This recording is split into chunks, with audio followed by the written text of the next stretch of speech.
नमस्कार, राजस्थान समाचार में आपका स्वागत है। पेश है राजस्थान की खास खबरें। पार्टी के हित में था अतीत को पीछे छोड़ना। राजस्थान के पूर्व उप मुख्यमंत्री सचिन पायलट ने राजस्थान के पूर्व मुख्यमंत्री अशोक गहलोत के साथ अपने मतभेदों को लेकर कहा कि अतीत को पीछे छोड़कर आगे बढ़ना पार्टी के हित में था। उन्होंने ये भी कहा कि वो गहलोत के पुत्र और जालौर लोकसभा सीट से पार्टी के उम्मीदवार वैभव गहलोत के लिए 100% प्रचार करेंगे। एक प्रेस कॉन्फ्रेंस के दौरान पायलट ने कहा कि साल 2004 के लोकसभा चुनाव का इतिहास 2024 में भी दोहराए जाने की संभावना नजर आती है। उन्होंने कहा कि परिस्थितियों को देखते हुए अधिकतर लोगों के बीच नाराजगी देखते हुए साल 2004 की पुनरावृत्ति बहुत संभव है। ओम बिरला की सभा में मन से बरसे सीएम भजनलाल। कोटा बूंदी लोकसभा सीट पर भाजपा प्रत्याशी लोकसभा स्पीकर ओम बिरला ने कल नामांकन भरा। इसके बाद ओम बिरला ने उम्मेद स्टेडियम में सभा की। इस दौरान आयोजित सभा में जबरदस्त भीड़ उमड़ी। सीएम भजनलाल ने कांग्रेस पार्टी पर जमकर बरसे। भजनलाल ने कहा कि कांग्रेस भ्रष्टाचार की जननी है, अखंड भ्रष्टाचार में डूबी हुई है। प्रदेश के युवाओं के साथ पेपर लीक का धोखा हुआ है। प्रदेश के युवाओं की आंखों में आंसू है। युवाओं की आंखों के एक एक आंसू का हिसाब लिया जाएगा। पेपर लीक माफियाओं को नहीं छोड़ा जाएगा। जयपुर का तापमान 33 डिग्री तक पहुंचा। शहरों में पानी की कमी। जयपुर में बढ़ती गर्मियों को देखते हुए जलदाय विभाग ने बीसलपुर बांध से पेयजल सप्लाई बढ़ा दी है। पीएचईडी ने 12 MLD पेयजल सप्लाई बढ़ाई है। गर्मियों में डिमांड पर पीएचईडी ने ये निर्णय लिया है। इसके साथ साथ मई और जून में भी आवश्यकता अनुसार सप्लाई बढ़ाई जाएगी। बीसलपुर को जयपुर की लाइफलाइन कहा जाता है क्योंकि इसी बांध से राजधानी में पेयजल सप्लाई होती है। जयपुर का तापमान 33 डिग्री तक पहुंच गया है। ऐसे में पानी की डिमांड भी अब बढ़ने लगी है, जिसके चलते जलदाय विभाग ने 12 MLD पेयजल सप्लाई बढ़ाई है। राजस्थान में कांग्रेस को लगा बड़ा झटका। विधानसभा चुनावों से पहले कांग्रेस और दूसरे दलों को छोड़कर भाजपा ज्वाइन करने वालों का सिलसिला लोकसभा चुनाव तक जारी है। हालात यह है कि विधानसभा चुनाव के बाद बीजेपी में 4 बड़ी ज्वाइनिंग हो चुकी है। इसमें 8000 से ज्यादा नेता कार्यकर्ताओं ने कांग्रेस व दूसरे दल छोड़कर भाजपा ज्वाइन की तथा कई नेताओं ने घर वापसी की है। केंद्रीय शिक्षक पात्रता परीक्षा के लिए बड़ी आवेदन की अंतिम तिथि। केंद्रीय शिक्षक पात्रता परीक्षा जुलाई सत्र 2024 के लिए आवेदन की अंतिम तिथि बढ़ा दी गई है। अब इसके लिए आवेदन 5 अप्रैल तक किया जा सकता है। इससे पहले CTET के लिए आवेदन की अंतिम तिथि 2 अप्रैल थी। अगर अभी भी कोई आवेदन नहीं कर सका है तो उसके लिए अब 3 दिन का समय है। CTET जुलाई 2024 सेशन के लिए आवेदन ऑफिशियल वेबसाइट ctet.nic.in पर जाकर करना है। परीक्षा का आयोजन 7 जुलाई 2024 को देश के 136 शहरों में 20 भाषाओं में किया जाएगा। राजस्थान में कांग्रेस को फिर लगा बड़ा झटका। लोकसभा चुनाव से पहले कांग्रेस को राजस्थान में एक बार फिर बड़ा झटका लगा है। कल श्री गंगानगर के पूर्व सांसद शंकर पनू समेत कई कांग्रेस नेताओं ने पार्टी का साथ छोड़ दिया। इन नेताओं ने बुधवार को राजधानी जयपुर में स्थित बीजेपी के प्रदेश कार्यालय में कमल को थाम लिया। बीजेपी ज्वाइन करने के बाद इन नेताओं ने कांग्रेस पार्टी उसके पदाधिकारियों पर जमकर कई बड़ी तोहमत लगाई। इन नेताओं ने कहा कि कांग्रेस अब पार्टी नहीं गिरोह बन गया है। अशोक गहलोत बोले, कांग्रेस और देश दोनों बड़े संकट में। राजस्थान के पूर्व मुख्यमंत्री अशोक गहलोत का कहना है कि देश और कांग्रेस दोनों इस वक्त मुश्किल दौर से गुजर रहे हैं।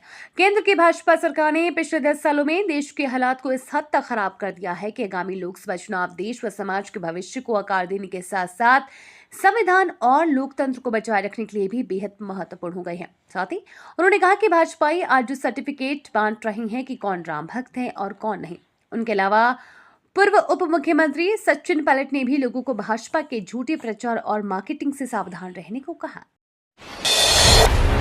गहलोत पायलट ने गजेंद्र सिंह शेखावत के खिलाफ दिखाई एकजुटता।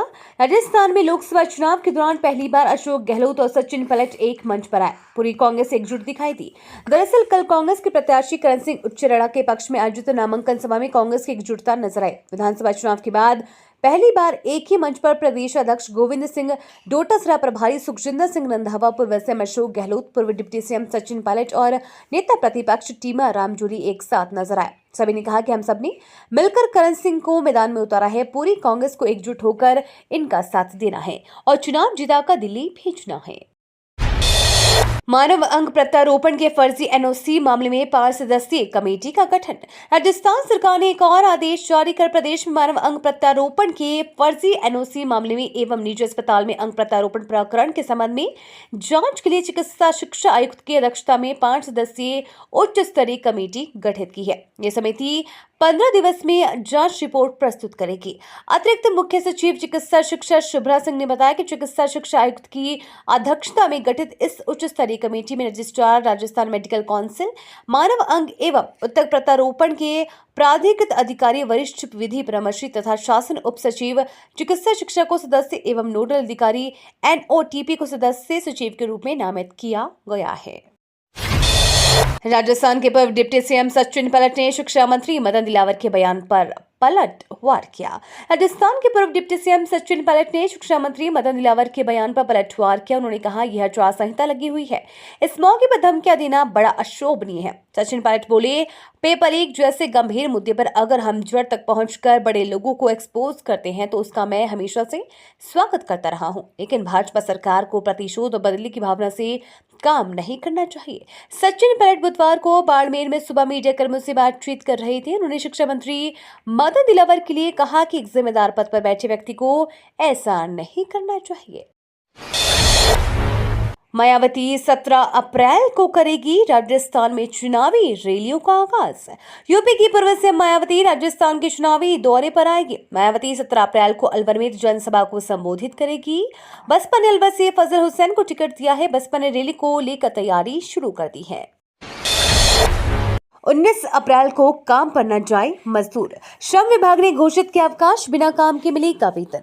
सीकर जिले में मजदूरी करने वाले कामगार मजदूरों के लिए अच्छी खबर है। श्रम विभाग की ओर से मतदान दिवस पर अवकाश घोषित किया गया है। सीकर के सहायक श्रम आयुक्त संदीप कुमार ने बताया कि मतदान के दिन किसी कारोबार, व्यवसाय, औद्योगिक संस्था या किसी भी तरह का अन्य काम करने वाले मजदूरों का 19 अप्रैल को अवकाश रहेगा। छुट्टी वाले दिन भी मजदूरों को वेतन दिया जाएगा। श्रम विभाग का यह फैसला सीकर लोकसभा क्षेत्र के कामगार मजदूरों के लिए लिया गया है। सहायक श्रम आयुक्त सीकर संदीप कुमार ने बताया कि मतदान के दिन संवैतनिक अवकाश मंजूर किया जाएगा। 5 अप्रैल को चुरवाएंगे प्रधानमंत्री नरेंद्र मोदी। देवेंद्र झांझड़िया के समर्थन में करेंगे जनसभा। प्रधानमंत्री नरेंद्र मोदी 5 अप्रैल को चुरवाएंगे। पीएम भाजपा प्रत्याशी देवेंद्र झांझड़िया के समर्थन में जनसभा करेंगे। जनसभा की तैयारी को लेकर भाजपा पदाधिकारी और जोर शोर से लगे हुए हैं। मोदी की विशाल जनसभा को लेकर पुलिस लाइन मैदान में बड़ा टेंट लगाया गया है। जयपुर से दिल्ली की दूरी 33 किलोमीटर घटेगी। जयपुर से दिल्ली वाया बांदीकुई जाने का सफर अब 33 किलोमीटर घट जाएगा। बगराना से बांदीकुई के श्याम सिंहपुरा तक बन रहे नए एक्सप्रेसवे से दिल्ली के लिए कुल समय से 1 घंटा की बचत होगी। नैना रोड से आगरा रोड के बीच इस एक्सप्रेसवे का डामरीकरण भी शुरू हो चुका है। अगले 10 महीने में काम पूरा हो जाएगा। लोकसभा चुनाव में 2454 मतदाता घर से करेंगे मतदान। लोकसभा चुनाव 2024 के तहत 100% मतदान सुनिश्चित करने के लिए भारतीय निर्वाचन आयोग के निर्देशों की अनुपालना में दौसा लोकसभा निर्वाचन क्षेत्र में 85 वर्ष से अधिक आयु वर्ग एवं 40% से अधिक दिव्यांग 2454 मतदाता घर से मतदान की सुविधा का लाभ उठाएंगे। उप जिला निर्वाचन अधिकारी सुमित्रा पारीक ने बताया कि दौसा निर्वाचन क्षेत्र में प्रथम चरण में 7 एवं 8 अप्रैल को घर घर जाकर मतदान करवाएंगे। वहीं होम वोटिंग के दूसरे चरण के तहत 15 अप्रैल को अनुपस्थित मतदाताओं के लिए मतदान की सुविधा मुहैया करवाई जाएगी।